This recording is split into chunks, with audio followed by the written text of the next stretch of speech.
ఓ దిక్కు బయట మాకు ఉద్యోగ నోటిఫికేషన్లు వేయండి మహాప్రభు అని నిరుద్యోగుల్లో చేస్తుండ్రు. ఇంకో దిక్కు మాకు పంతులను పంపుండ్రి దేవుడా అని విద్యార్థులు ధర్నా చేస్తుండ్రు. హాగు గంత మంచిగా నడుస్తున్నది మన విద్యాశాఖ. ఈ పిల్లలు చూడుండ్రి పాఠాలు చెప్పే పంతులు లేక ఎంత తిప్పల పడుతున్నారో. ఇప్పుడు మళ్ళీ ఇంకా మేము ఒక 2 days ఆగుతాం సార్ వాళ్ళు వస్తారంటే మా టైం వేస్ట్ అవుతుంది సార్. ఇది సెకండ్ టైం.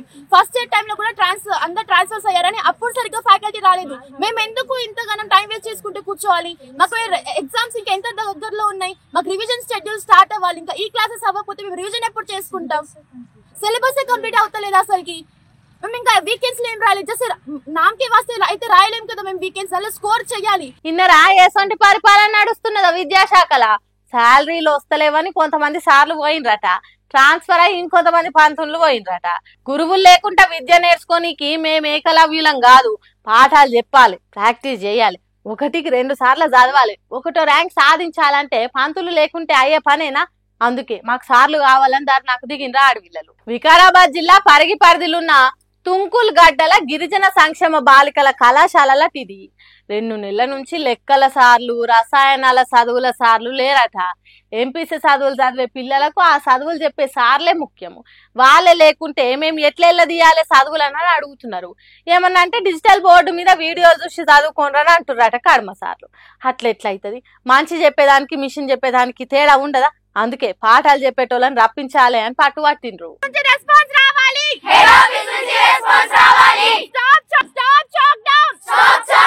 మాకు త్వరగా రెస్పాన్స్ ఇవ్వాలి.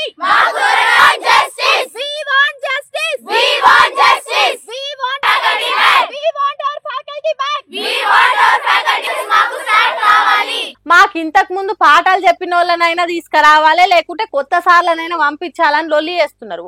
మన విద్యాశాఖ మంత్రి రేవంత్ రెడ్డి సారు మరి ఈ వార్తను చూస్తాడో లేదో గాని హెడ్ ఆఫీస్ నుంచి రెస్పాన్స్ రావాలి అంటారు. ఇంత చక్కదనంగా సర్కార్ చదువులను సాగిస్తున్న మన విద్యాశాఖ మంత్రి గారికి ప్రపంచ స్థాయిలో అవార్డులు రావాలని కోరుకుందాం. ఏమంటారు? జూదమాడి ధర్మరాజు తన భార్య ద్రౌపదిని ఉదబెట్టినట్టు ప్యాకాట ఆడి తన భర్తను ప్యాకాట బేరంలో అమ్మేద్దాం అనుకున్నదేమో ఈ ఆదర్శ మహిళామణి. ప్యాకాటకు బానిసై ప్రతిరోజు కొయ్ కొయ్ కొయ్ కొయ్ ప్యాకాట పాపరావమ్మ అన్నట్టు చేస్తున్నదట. పొద్దుగాల లేస్తే 3 ముక్కలాట మీదకే గుంచుతున్నదట మనసు. అందుకే నా పెండ్లం రోజు ప్యాకాట ఆడి ఇల్లును గుల్ల చేస్తున్న సారని పోలీస్ స్టేషన్ కి పోయిండు ఈ ఆదర్శ మహిళా భర్త గారు. వైజాగ్ లో ఉన్న లలిత్ నగర్ లా కొంతమంది మహిళా మనులు గుంపై గుట్టు సప్పుడు కాకుండా పత్తాలాట ఆడుతున్నారట. అబ్బరా బిడ్డ, పోలీసుల కండ్లు కప్పి ప్యాకాట ఆడుతురా, అది కూడా అద్భుతమైన ఆడోళ్ళు అని పోలీసులు రైడింగ్ చేస్తే 6 ఆదర్శ మహిళలు చేతికి చిక్కిండ్రట. జూదంలో పెట్టి ఆడుతున్న 22,000 రూపాయలు దొరికినాయట.